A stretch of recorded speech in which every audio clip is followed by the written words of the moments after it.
Greetings! Welcome to the Devlog for hot dogs, horseshoes, and hand grenades.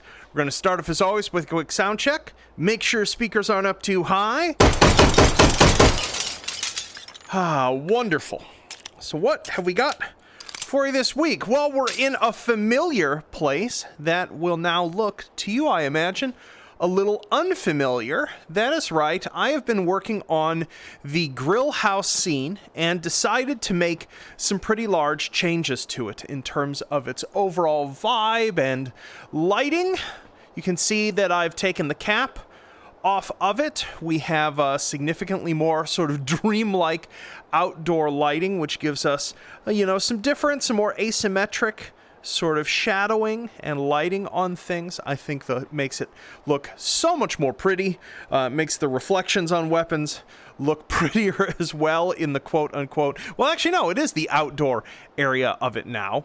And I have been continuing to work on the other part of this scene, which is super important, which is all of the various ways that the AI are going to be able to traverse it that I showed you folks last week. So let's get ourselves our SOSIG testing panel. Let's run around here.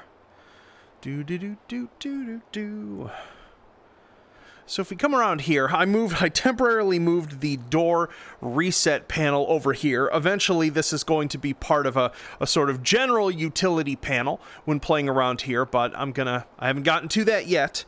So I want to show some fun changes to the way that SOSIG's door breach. So let's get ourselves a scout here. Make sure it's on IFF 0, which is our IFF, because we don't want to get shot in the face. Hit assault, and yes. So the first thing that has been added is that the SOSIGs no longer just automatically know that a door is locked. They actually check it first. I'm going to have to stand real close to it to hear it, but basically what's going to happen is that this scout is going to come up here, it's going to jiggle the door handle, realize it can't get in, and then it's going to breach as normal. So let's go into commands. Let's select our SOSIG, set SOSIG assault point, and set it in there. So it tries to... Oh, there we go. Checks it, breaches it, opens it. Well done, buddy.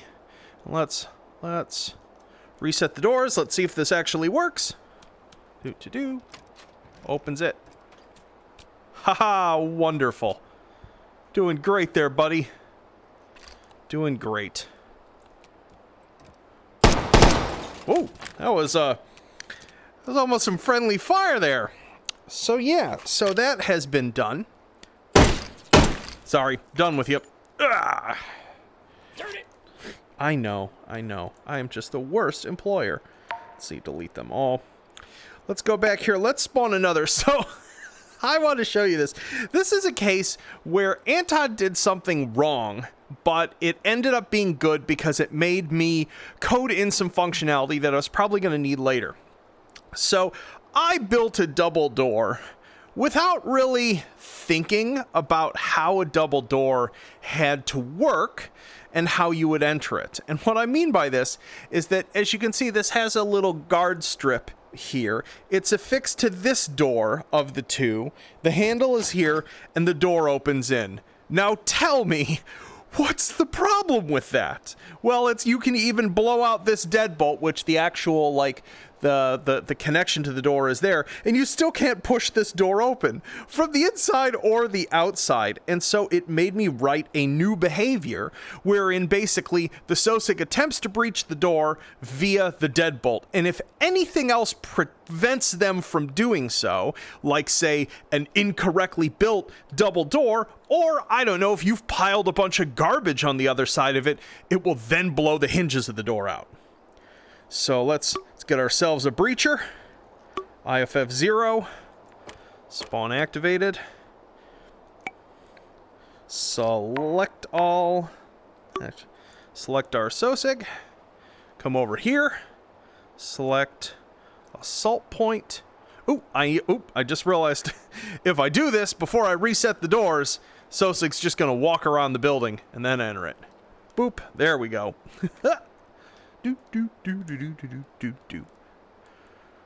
All right, Mr. Breacher, it is just terrifying being this close to you with that AA-12. Let's see if this works.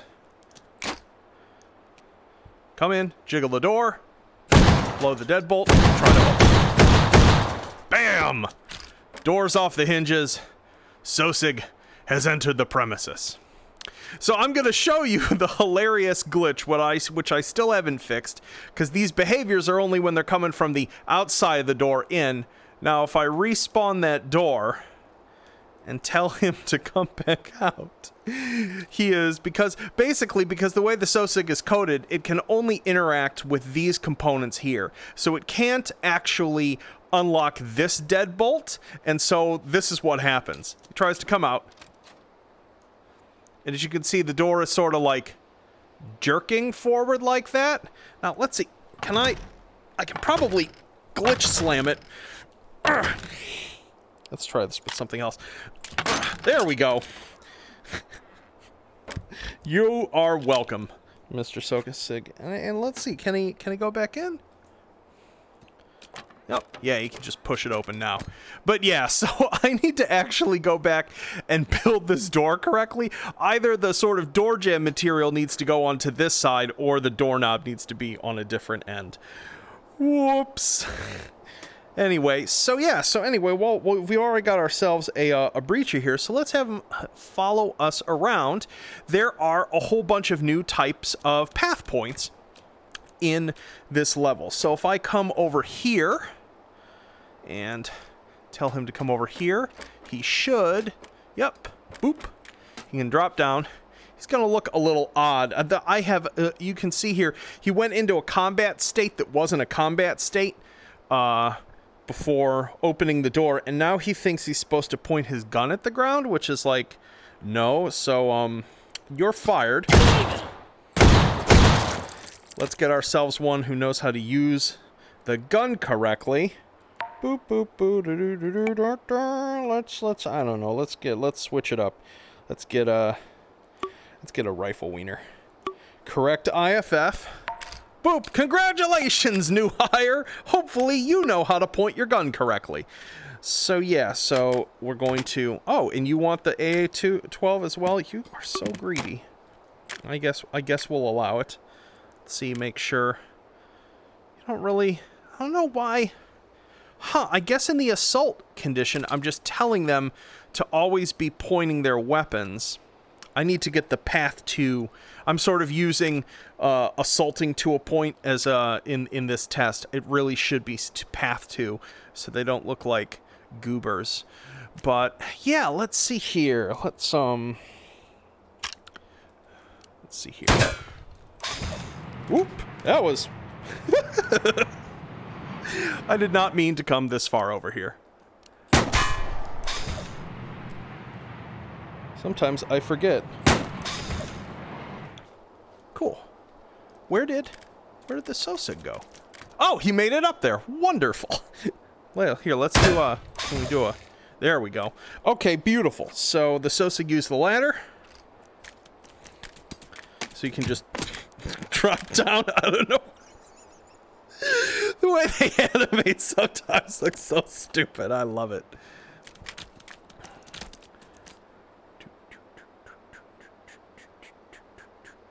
So they can go up the ladder.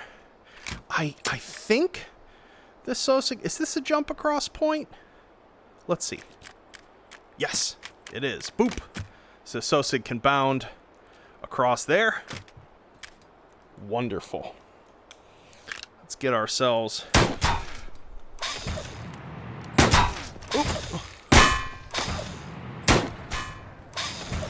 Ooh, and we are on the outer bounds. Ooh, Anton needs to rebake occlusion culling.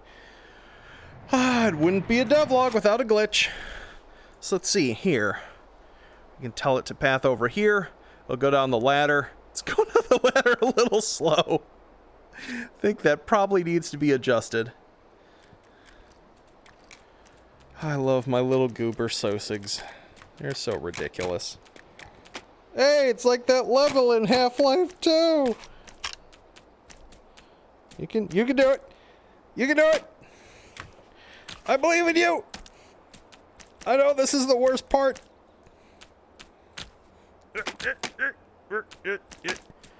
Ha.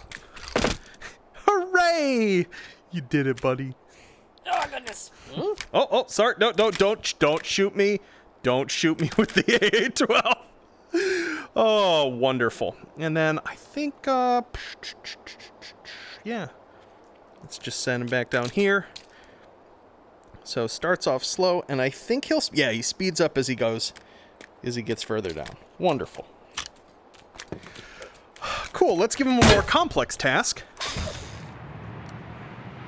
Oh, I keep mucking this up. As you can tell, I am super out of practice with the grappling hook. There we go. So now we're going to give the Sosig a way more complex pathing challenge. It's going to go from there all the way up to here. Let's see if it can manage it. I haven't actually tested this before, so I have no idea what path it's going to take. So it's going to walk up the stairs. It's going to come over here.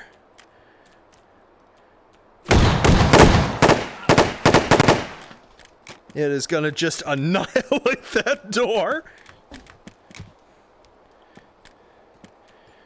Make its way up here. Oh, you know what? I didn't put a door in there yet, so this is probably easier for it.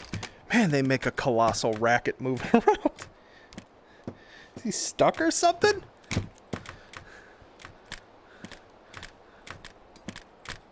Oh, no, you're just knocking the guns together with each step. I love it.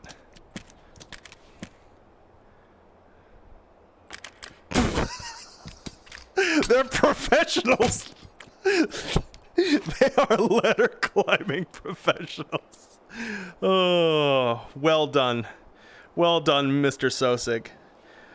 Technically correct is correct enough in this instance. So yeah, so as you can see, the things like the ladders, the ropes, jumping from place to place, all work. This whole level has been fitted out with them, and will be the next place that things get tested in.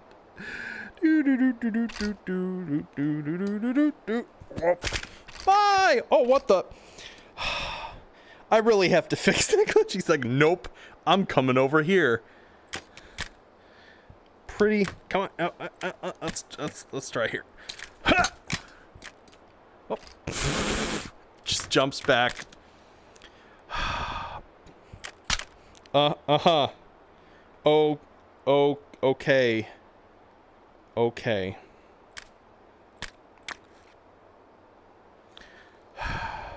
Anywho, let's jump out of VR and talk about what else is going on. Yo! So yeah, so what the other things I was working on this past week that sort of relate to both the sort of doors and pathing are that I had to update a whole bunch of things about the way that deadbolts and locks worked, because back when I showed off that stuff to you folks originally, that was patched together. Like, it worked technically, but it was not architected the way that it really should be.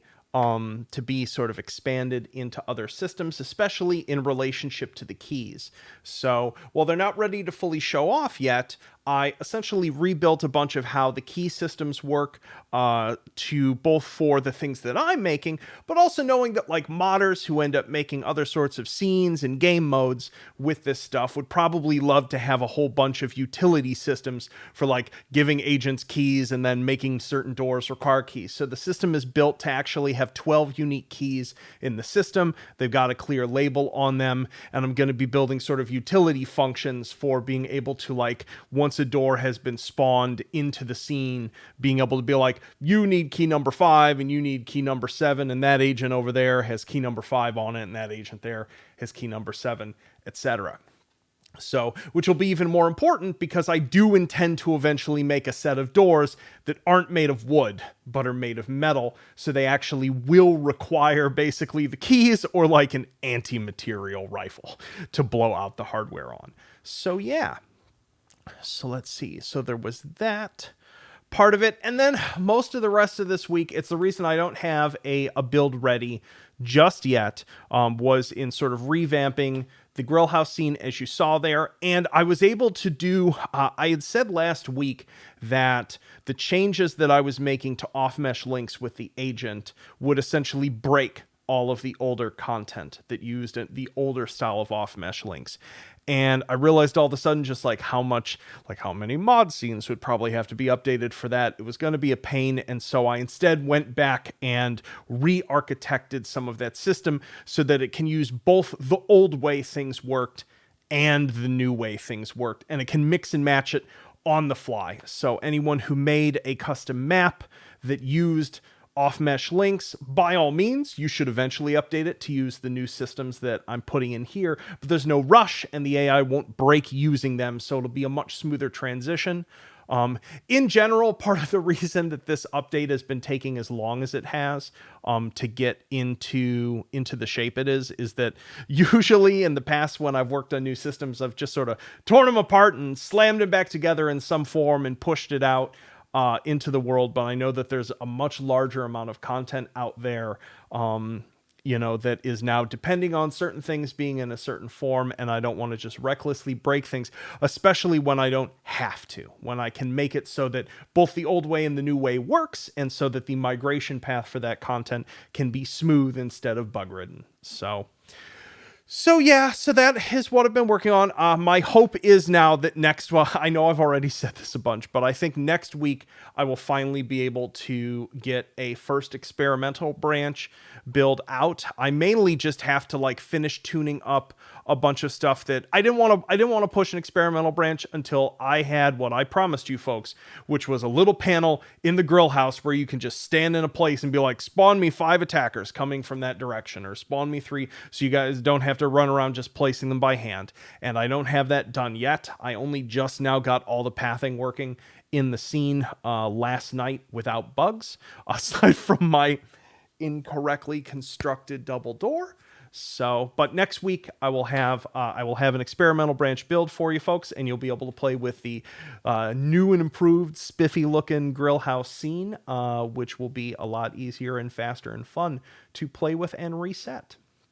So yeah, well, on to the next part of this devlog, which I had also promised that I was about time that I got down to cooking the winners from our Meatmas Tactical hot dog cooking contest.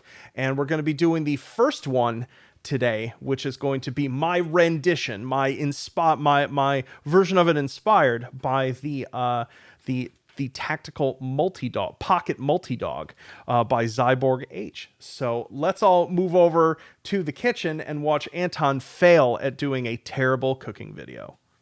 I don't know why I thought this was a good idea to do. I've watched more than enough videos on basically no, you don't want to make cooking videos. This is way more work than it appears to be. And that is true, but thankfully we are basically just making an overwrought hot dog today, so this shouldn't be too bad.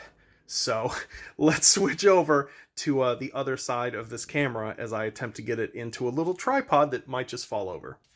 All right, there we go. So if you'll remember, our pocket multi-dog had several different types of hot dogs condensed in one flip-out hot dog monstrosity. And obviously the minor problem is that it wasn't the most edible looking. So what I'd like to do is I'd like to try to do something that was inspired by it, but still actually fits inside a single hot dog bun. And so what I was thinking of doing, as I was looking at this, was to basically, let's see, how does this one open? You never know with these. Is to basically slice the hot dog into something more like, well, I don't know, like a very thick slice of bacon or something like that, and then prepare them in cast iron, which actually, that reminds me, I should probably get the cast iron pan going, get it warm. Oh, I hate these packages. Here, you get to see exactly how incompetent the developer is. There we go. Ah, perfect. I think because I cut this open, of course, that won't be able to be resealed. There we go. Success. There's one of our so we're gonna be making our pocket multi-dog out of some Johnsonville Stadium brats, some Hebrew National uncured beef franks, always a favorite, and some Gilbert's Craft sausages. These are bourbon apple chicken sausage. Ooh, individually wrapped. Just the perfect way to... Wouldn't be an American meal if we don't waste a whole bunch of plastic making it. Perfect. Jiggly sausage action. And of course I do this and there's like beeping outside. Oh, and of course, the original recipe had a little chorizo sausage. So I figured the worst thing possible to use for this would be just a Hormel pepperoni snack stick. Already opened one. Munching on it. Wow. That is incredibly processed. Like, wow. Like, I think that tastes more like chemicals than paprika. Holy moly. All right. Boom. Snack stick.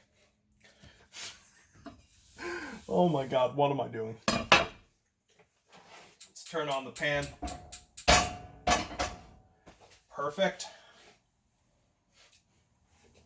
I'm gonna go ahead and pull out one of our buns here to toast. I swear these things just want to break as you pull them apart. Beautiful.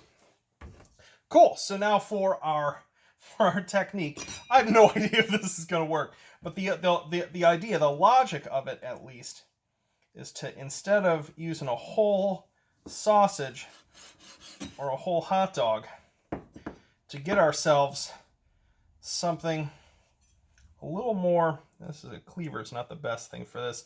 Don't practice your knife skills based on what you see Anton doing here. So this, I just sharpened this knife and it's still terrible. There we go. Close enough. Oh, it's all gooey. Got meat juice on my hands. That's, ooh, some wet sausage slapping action. That's what I know y'all tuned in for. Let's get the stadium brat here. Let's try to do this one slightly less stupid. Beautiful. There we go. We are learning. And our kosher all beef frank. And so what I've lined up for this is we're gonna like griddle press these basically on the cast iron. Ugh. I gotta say, hot dogs really don't smell very good before you cook them. And it just always reminds me that just like sausages have gotta smell just awful. Just been sitting out there all day. Let's see, this one's smaller. It's gonna be a little more challenging.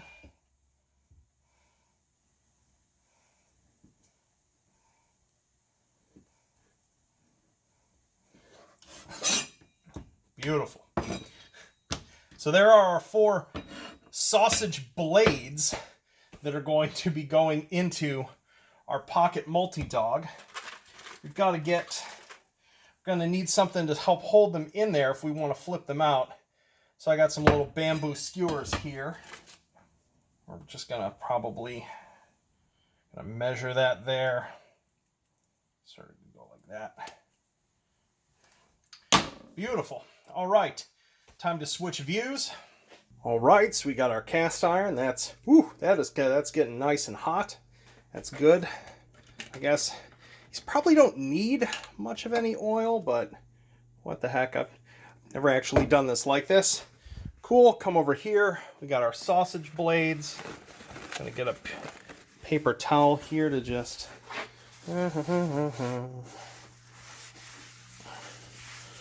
oil up our cast iron. Perfect. That was hot. Cool. And let's get our first wobbly. Get our first. I probably won't need to press these. Got to turn them a bunch. In you go.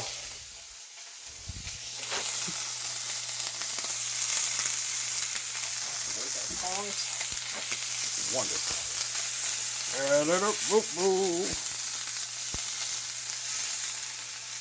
You know, I've thought about having Sosigs of like different colors just for visual variation a couple times, but then I was like, no, people are going to interpret that in all sorts of wrong ways. This is why we can't have nice things. Those are looking great. Come on. Boom. Gotta keep turning them so that we don't want them to curl in one direction, because then they would make a poor blade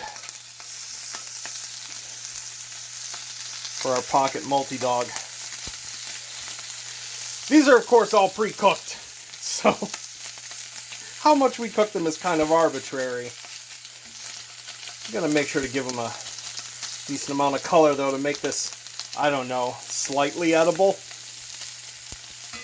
Ooh, that's looking great. If you've never pan-fried pepperoni before, I thoroughly suggest it. So it's curling on us a little bit.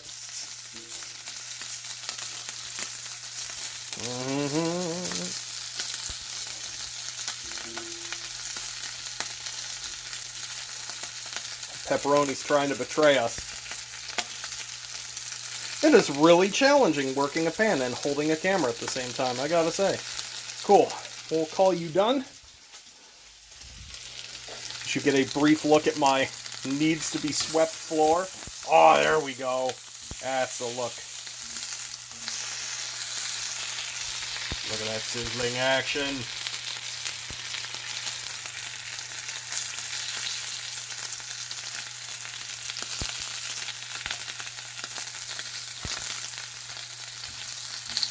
Ah, those are good. Let's get... there we go. Boom. Bring those over to cool. Let's take ourselves a quick break.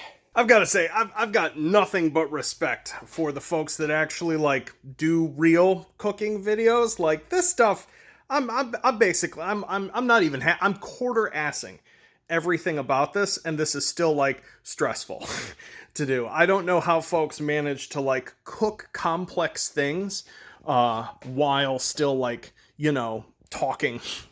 So let's see, we're gonna put our hot dog bun in the toaster oven. Let's come back to our assembly station. All right, we are ready to assemble. We've got our grilled dogs, which are still hot, but I can touch them without, you know, screaming. Yeah, we've got our bun. We've got some. I'm gonna whip up one of my favorite condiments. We've got our scrap meat pile over here. Get that out of the way.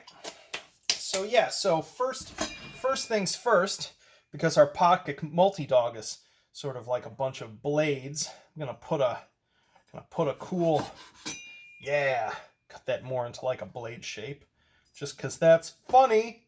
This one's got more of a blunter shape. And ooh, let's try it. Oh my god, fried pepper. So Hormel pepperoni sticks, if you give them a little time in a cast iron first, way better. Oh, that's great. Ow. Throw some of the broth. Oh, also fantastic. Oh, and like one of the knives in every Swiss Army knife is a serrated one, so we totally gotta make ourselves. There we go. Got our serrated edge to our meat knife. Oh yeah. Oh, frankly, all of these were. Oh, we didn't try this one. Yep, all of these were improved by slicing open. And I send into the pan like that. And then let's make one of Anton's favorite hot dog condiments. Just take ourselves a little bit of mayonnaise.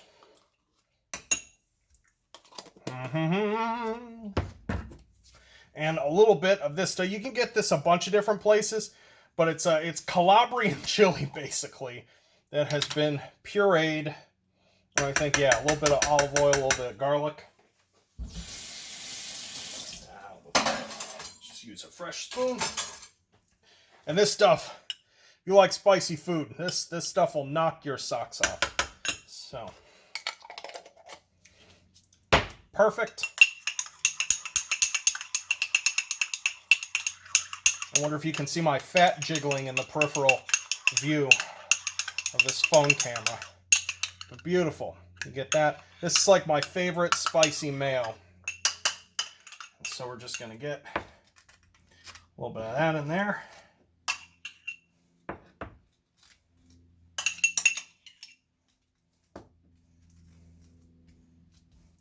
Beautiful. Cool. All right, now our assembly. We've only got one shot at this, so let's try to make this work. I think I'm going to use the full length one during assembly, and then I'm going to trim it. Yeah. So we're going to sort of come through one side like so. I'm going to put our pepperoni knife. Perfect. Then I think this is the chicken apple. Our chicken apple blade. Beautiful. Our pan-fried brat.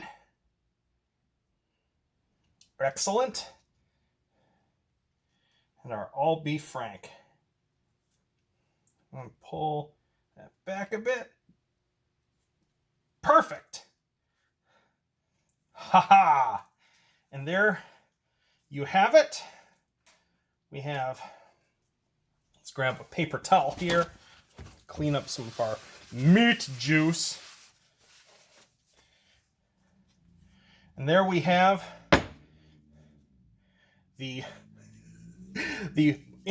Anton Hand's version of the we'll call this the Mark II Pocket Multi-Dog, which we should be able to now flip one of our meat blades out one at a time. Ha-ha! Perfect. You want give that one. Oh, that one's delicious. Let's flip out the serrated one. Oh yeah. Let's change our camera angle. Cool. So here's our pocket multi-dog. Is a better shot of it. There are 4 different kinds of meat. They still technically flip out correctly. Let's try them all at once. Oh, that's really good. I have no self-respect. And that is honestly, 4 meats is better than 1.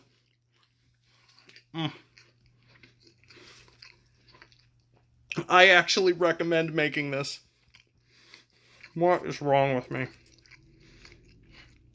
Well, thanks for to those of you so psychically damaged that you're still watching this video. Thanks for hanging out with me while I make my rendition of the first one of our contest winners. This was delicious, weirdly enough. Yeah.